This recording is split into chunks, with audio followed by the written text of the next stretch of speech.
Welcome to the Mindful Escape podcast. My name's Leighton Jewett and I am your host. And today we have a really exciting guest. Chris is a running coach and worked 12 years in the corporate world as an engineer.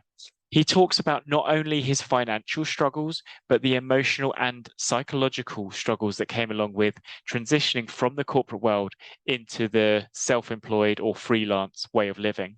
He gives some really good tips along the way and things that you can start implementing today if you are thinking about changing your way of life. So make sure you listen closely, and I hope you enjoy this episode.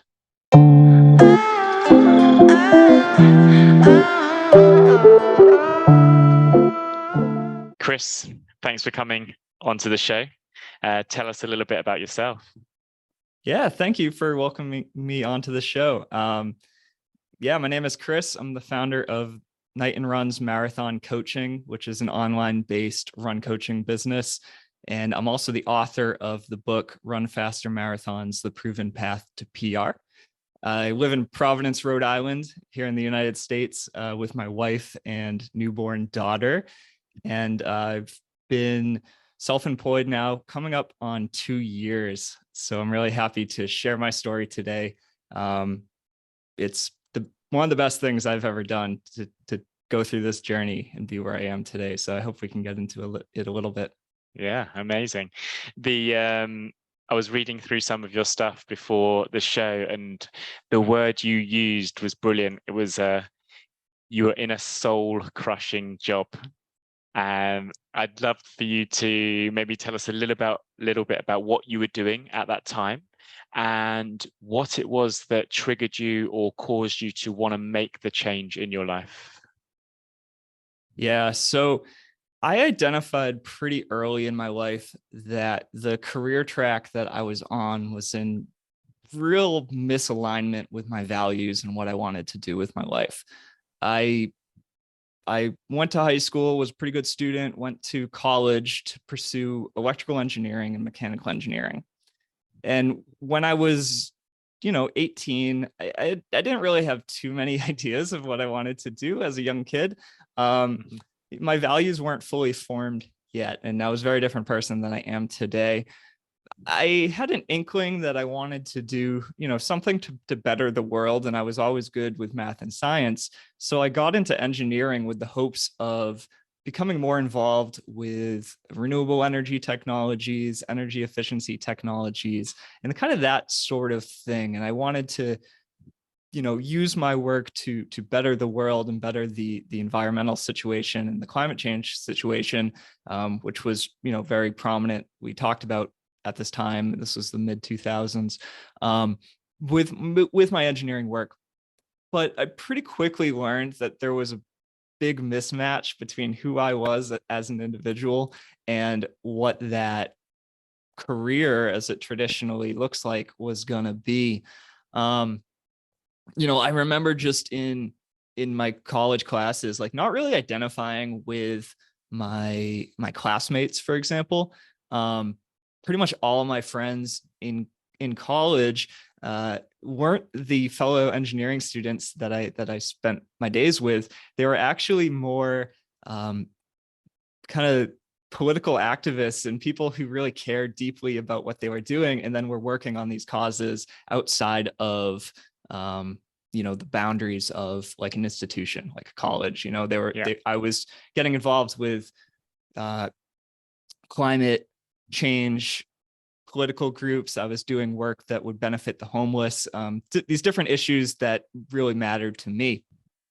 And then as I got my first jobs after college and was working as an engineer, I looked really hard to try to find job descriptions that were going to match what I wanted to do. So, I found some companies that I worked at that were doing renewable energy projects, we're doing energy efficiency projects, but there was still this mismatch between what I was doing day to day and what I really wanted to be doing. Like, the type of work in my mind almost seemed like a farce. Maybe we were doing projects that had an end goal of improving energy efficiency or installing some kind of renewable energy technology in a facility, but it just I don't know, it didn't seem rewarding enough to me because, like, again, I would look around at my coworkers and I didn't really identify with them. They didn't have the same kind of values as me. Um, there'd be so much work involved in just like the mundane commuting to the office, spending all this time in the office doing stuff, driving around in your cars and trucks, and all this, just, I don't know, just all this like stuff that would ultimately lead to like an energy efficiency project being installed. And it just didn't seem like worth it. Like all the crap that went into doing it. I don't know. It just didn't, the constructs of the corporate world and how, even if the end product was maybe good, it's like the means didn't necessarily justify the ends. And just the culture I didn't fit in and identify in. So I knew that I didn't want to do this forever. I was never really happy in these jobs. I think that on top of like not being passionate about what I was doing and feeling like maybe I had different values from my coworkers, I also frankly, I didn't really like being an employee and being controlled in the way that you are when you're an employee. I didn't like going to. Sorry to interrupt you. Would you say that you were good at what you were doing? Yeah, I was definitely good. I was, okay. Well, let me put it, my first job I was not good at, and it caused tremendous stress because I wasn't that good at it. But as like, I was 22, but I worked in the corporate world from 20 to 32. And as I became more confident, I became really, I would say, pretty good at it. And I actually ended up working in a bunch of jobs that I was probably overqualified just because they were simpler and easier and less stressful for Yeah. me. But I wasn't getting a sense of fulfillment from the challenge, I guess. And I think that that's a big part of being fulfilled, is like not only enjoying what you're working on, but also feeling challenged in it. But not that it's so hard that the challenge is overwhelming. Yeah. And the reason I asked that is because it sounds like you were good at what you were doing and there were opportunities for you there, but you just weren't that happy with what you were doing and it wasn't leading in to your passions or your purpose. Totally. And I remember looking at my managers and, kind of these people who in the corporate world, it's like, well, if you stick around here for 10 or 20 years, maybe you'll become this guy someday. And I just drew no inspiration from them whatsoever. Yeah. I mean, no knocks to them. They were fine people and we got along, but I was just like, I don't want to be in their shoes in 10 years, doing the same thing, but maybe with more responsibility. It's like, I barely like what I'm doing right now. I don't want to have to do more of it. Yeah. Just for like a little pay bump and whatever. But the trigger for me to want to switch and to leave the corporate world, I knew I always wanted to do something different. And I had this idea that I wanted to do something on my own because I wanted the freedom that comes with that. That was probably my main driver. I didn't like having to report to an office. I didn't like being on a set schedule. I wanted more freedom. And I never knew what I was going to do, like how I was going to achieve that. But in my early 30s, I started to get into running and I signed up to run my first marathon. And I had a friend at the time who was a running coach and she offered to coach me for my first marathon. And she was doing it kind of as a side hustle to make a little bit of money at the time. And I figured, well, if I'm going to go through all the work of running a marathon, I want to make sure I do it right. I had very little background in sports and I didn't really know how to train like an athlete or do it the right way. So please help me and I'll pay you to do this. And I loved it. I learned so much about how to not only be a better runner, but I also like it with the spark of what she was doing, like the actual the coaching me and how that this could be a business for her. And ultimately it turned into a business opportunity for me. I had such a good experience. I ran a great marathon and continued to build as a runner. And I don't really know how it started, but I think I was just so unfulfilled at my corporate job. And like I said, I was kind of overqualified for it. It was kind of easy. It took up 40 hours a week, but like, yeah, I had some free time. So I started coaching some friends on the side for running. People saw a lot of the success that I was having, and I just wanted to give it a try. Mm-hmm. So I started coaching a few friends on the side. I think the first couple of folks I just coached for free just to gain some experience. But then the wife of one of my friends offered to pay me, and she became my first client. And it was not much at the time. I think my first few months of coaching people, I maybe only had 1, 2, or 3 clients. They're maybe paying me $100 a month or something like that. I was only making, a few $100 a month. Nice, like, side hustle, hobby money, but nothing that I could certainly live on. Mm-hmm. And I remember my father-in-law one day saying, like, "Hey, Chris, it's cool that you're doing this. Do you ever think that you can make this a real job?" And at the time I was like, no way. Like, I would need like 50 athletes. I'd have to coach 50 people in order to like replace the income I was making at my day job. And I just didn't really think it was possible at that time. But when COVID happened in 2020, that really changed things for me. First off, I started to work from home. I went from what was primarily an office-based job, which I didn't enjoy. I didn't like going to an office. And then I started doing my job from home. And that I liked a lot more. I think just me as a personality, as an individual, I like working remotely, especially, my old job, I could do everything remotely. There was no need to go to the office. So I liked that, but it was still unfulfilling. But what it gave me was all this additional free time in my day and more flexibility in my day to work on my side business. So I started promoting it more. I primarily promoted it online through different means, through podcasts, through social media, through asking for referrals from my current athletes, and trying to grow a community online. And in early 2021, I basically reached a crossover point where my run coaching business had grown quite a bit. It was making enough to cover my bare living expenses. Certainly not as much as my day job was bringing in for money, but that was okay, because for quite some time I had been saving a lot of money for my day job, trying to, build more financial security so that I could take this leap into entrepreneurship. Mm-hmm. And I reached this crossover point where I was making kind of my bare minimum expenses.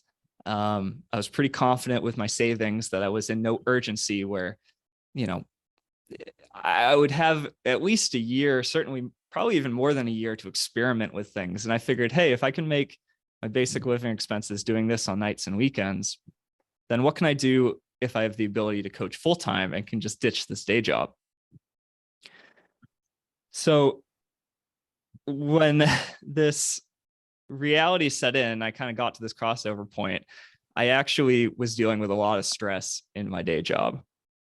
I was turned down for a promotion. It was actually a promotion that I didn't even really want, but I had applied for it just simply because it was like the next step up the corporate ladder.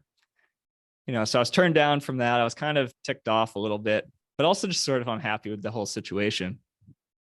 And then as my run coaching business was flourishing and I was really enjoying that, I had a choice. And I think ultimately what made me take the leap, take the scary risk of going into my side business full time, was that my company started to talk about bringing their remote employees back into the office to work. And for me, I never liked working in the office. I loved working remote, and it would have felt like a failure for me to kind of submit to that demand to go back to working in an office when I was totally fine doing that job remotely. There was no need to be in the office, and I didn't enjoy it. So that was kind of the straw that broke the camel's back, and I was just like, no, guys, I gotta go. I gotta pursue this passion of mine, of my running business. So that was kind of it. And I gave my 2 weeks notice, and haven't thought about that job hardly at all ever since. I'm so happy I made the choice. But it was scary. It was very scary at the time. And but I'm happy I did. Very happy I did. Listening to you tell that story, it seems like it all went so smooth, but I can imagine at each step at the time, the unknown is just terrifying.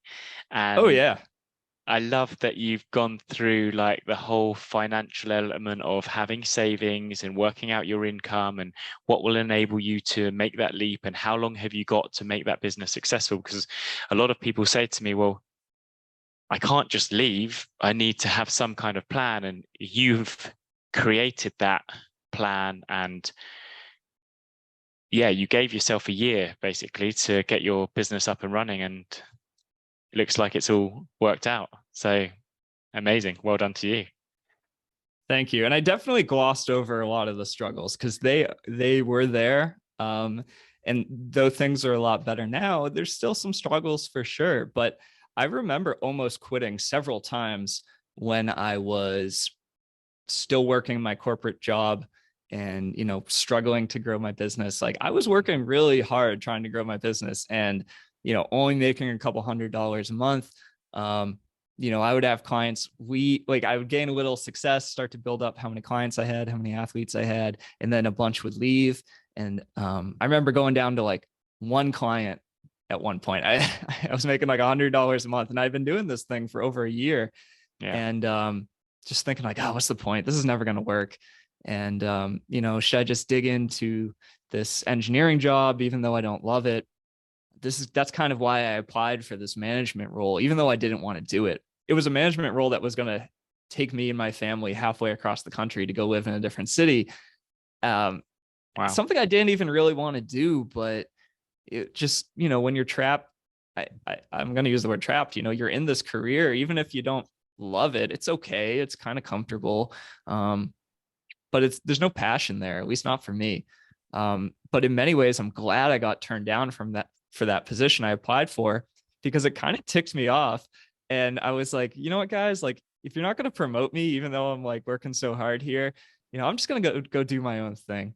And I've been following this plan, this, saving to protect myself financially and have this freedom and flexibility. So I got to give it a shot, and I got to see what happens. And you mentioned there that there were a lot of challenges that you came up along the journey. Is there one thing that really stood out for you apart from the financial side? Because obviously that's always going to be a difficult thing. Was there any other challenges that you think back now that was really tough? I think the biggest part is definitely it's an emotional thing. My work is very connected to me as an individual, and I think I've been doing this really for three and a half years now. The first probably 2 years or more of doing my coaching, I thought of myself as my work, and my self-worth was tied into how well my work was received and the feedback that I got from my athletes and my clients. And, I think I've been very lucky and successful in that most of the feedback I've gotten has been really good. But, when clients quit or leave, or I interview someone to maybe become my athlete and they say no for some reason, that's definitely hurt at times. And, I've seen my income rise and fall over time. And I kind of connect that to, how successful I am with this.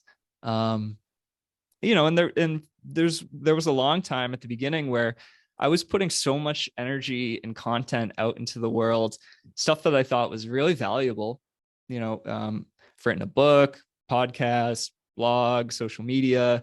I do some stuff in person as well with the local running community. And, sometimes you just give so much out into the world and you don't necessarily get that much response. So there's been these times where, I was just like, oh, why do I keep doing this? I'm spending all this time putting all this content out there to try to help people, and I'm hearing nothing back, and no one's reaching out to me and wanting to be coached by me.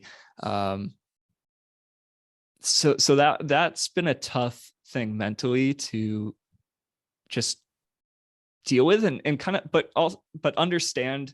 And as I've matured as a business owner now, I've realized that who I am and my self-worth is not necessarily directly connected to the business. It is separate. And, if someone says, no, I don't want your service, that's not a knock on me as an individual. This just means that, they're not the right fit for what I'm doing right now. They don't need it, they don't want it, and that's okay. But there's always going to be somebody else who does. And I've learned that. And, I think any business experiences this. So it's just kind of growing pains of learning how to be, how to earn money for yourself and be an entrepreneur. And sort of disassociating your self-worth with the reception that you're getting from your audience. Yeah. And would you say there's anything around the instant gratification piece here, in the sense, with the amount of value you were putting out there, did it come later down the line? Yeah, totally. It totally has. And for all those listening here, I think that, every business is going to be different, but the first couple of years for me of working hard to be self-employed, to do my own thing, were tough. I mean, I was spending so much more time promoting and marketing and building content that, would try to appeal to people and make them like what I'm doing and want to follow me and maybe buy some of my services or products. I was spending so much time doing that stuff. And, a lot of times I was like, what's the point of this? Like, hardly gaining any traction here. But now, the last 6 months, I would say I've been in a really comfortable spot because of all the hard work that I put in over the last 2.5 years. For example, now I have a book that pretty consistently, doesn't sell a huge amount, but it sells, 10 to 20 copies a month. That's new readers, that's new revenue that's coming in indefinitely. I have a Patreon now, which has a bunch of people on it, which is recurring revenue. And that's kind of growing slowly. That took forever to grow, but it's grown as a result of my podcast.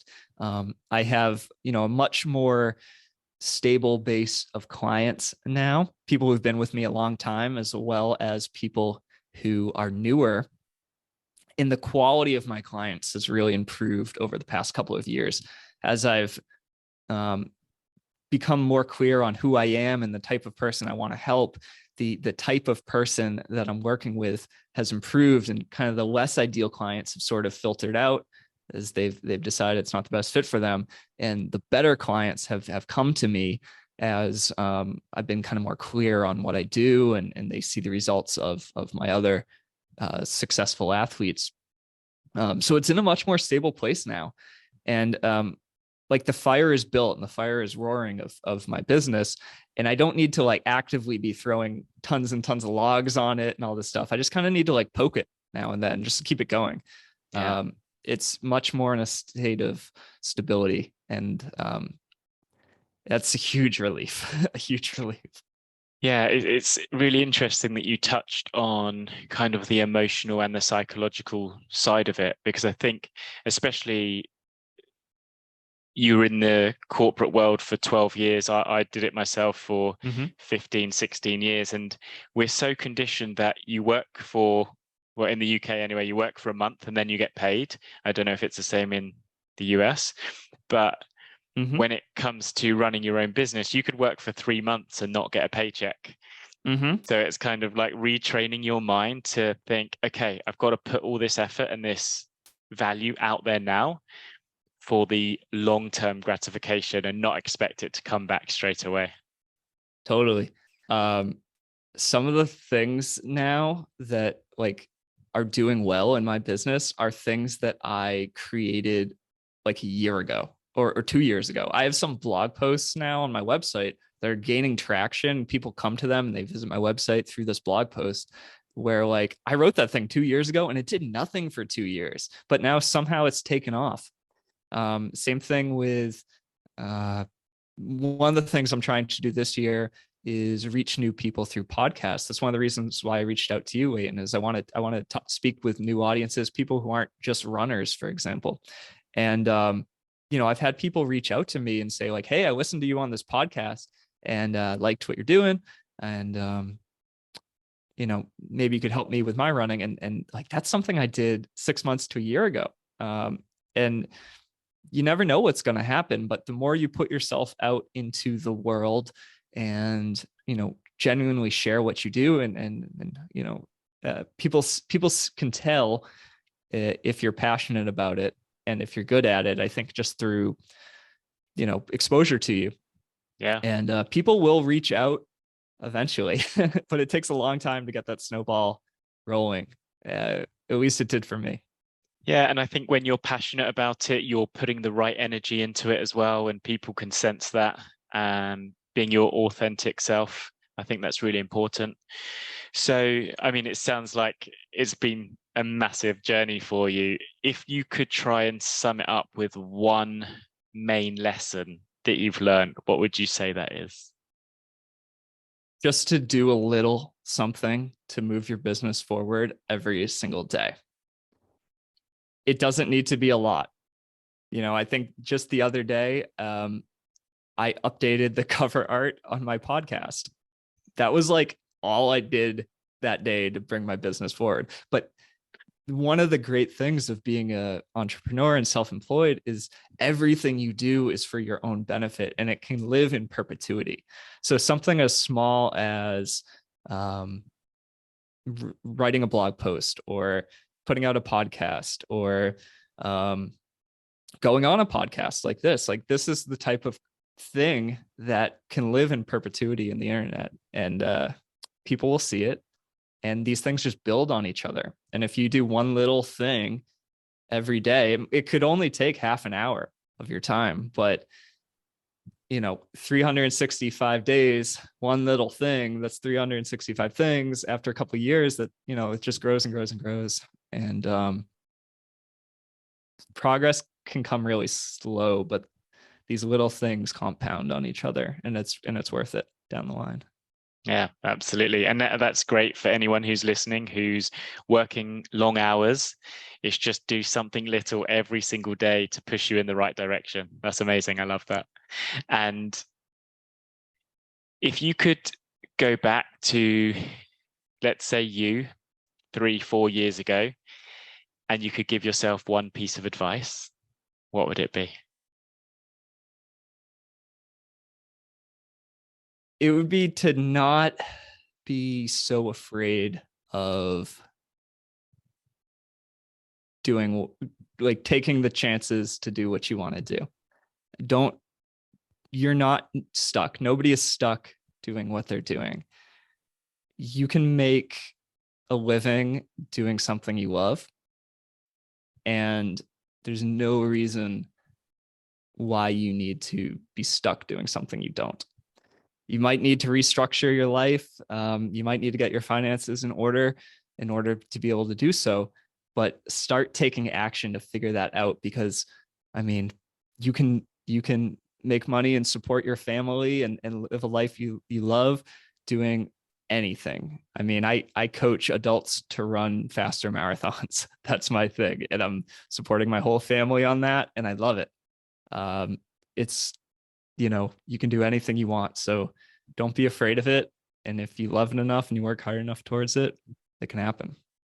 That's amazing. I love that, Chris. That's so good. And I think so many of the decisions that we make are driven by fear.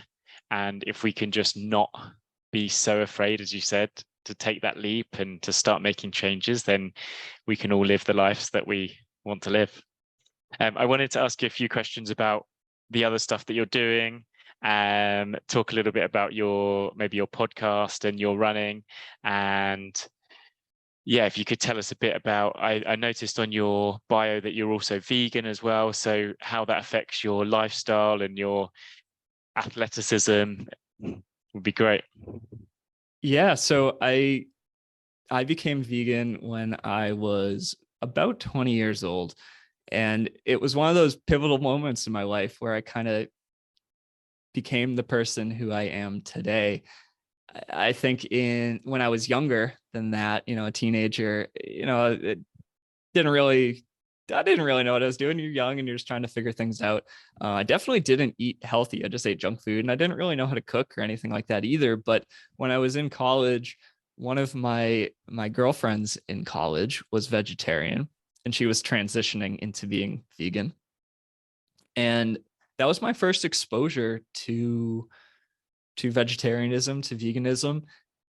And when she exposed me to these things, and it just made so much sense to me. Anyone who knows anything about veganism knows that there's so many benefits to doing it for the world, and there can be for your own health as well. For me, the environmental benefits of it were huge. The ethical benefits, as I view them, are really huge. I always figured, if I don't need to harm another being by eating them, why should I? And it's just as simple as that in my mind. And the health benefits, the more I learn about veganism, if you eat a healthy diet, it's arguably one of the healthiest, if not the healthiest way to eat. So it just made total sense to me. I transitioned to it pretty quickly, and I've been vegan now for about 14 years and competed as a high level amateur athlete during that time. And I found that for my own personal health, I mean, veganism has been great. It's kind of all I've known since I was 20. So it's, I don't really have too much to compare it to, but I'm in great health now. I'm 34.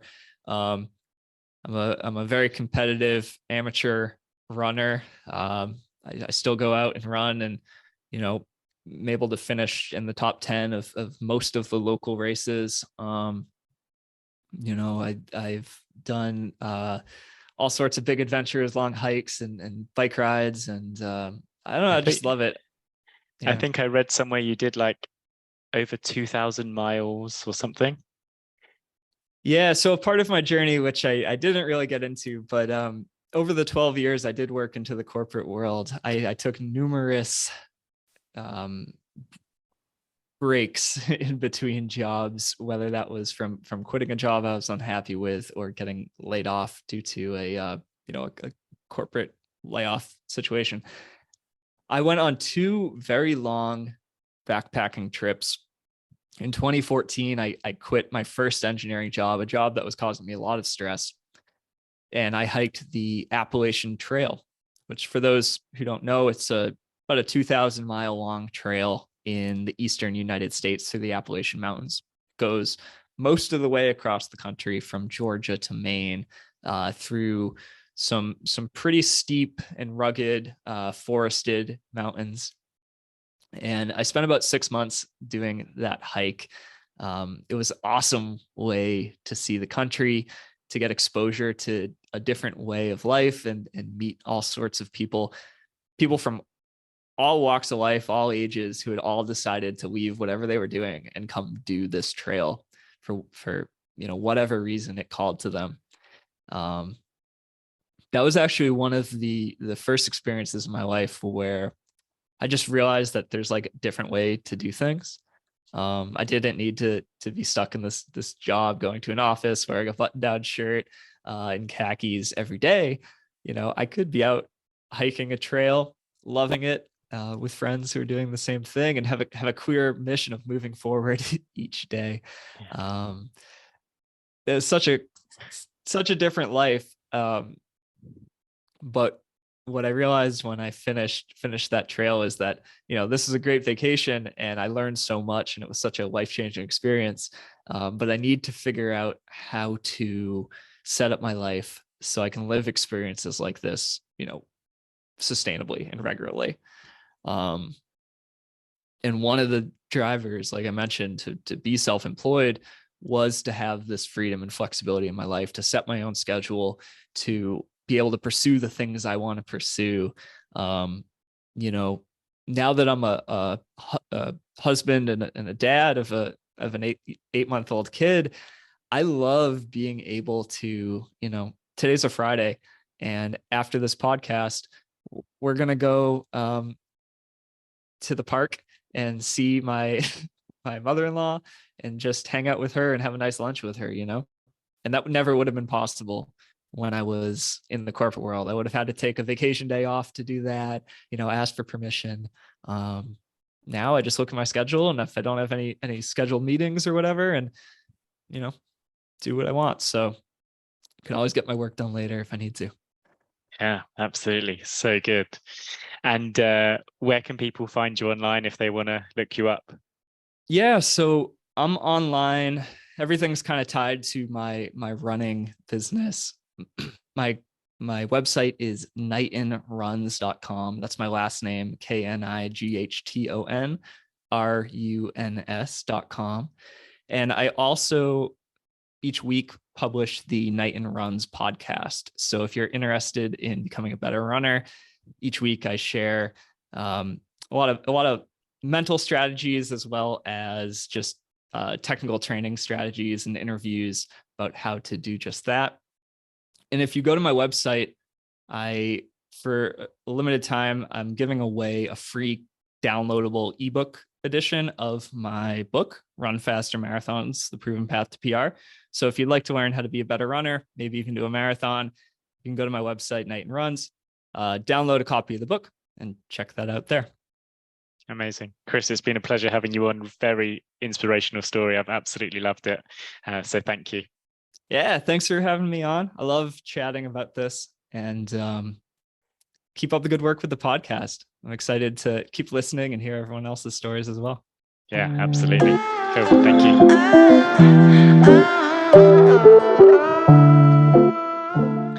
Wow, what an episode. I really enjoyed hearing Chris's story. And for those of you that tuned in, thank you so much for listening and joining in today. I hope you found it as inspirational as I did. And if you did enjoy, make sure you click the like, the follow, ring the bell, and subscribe.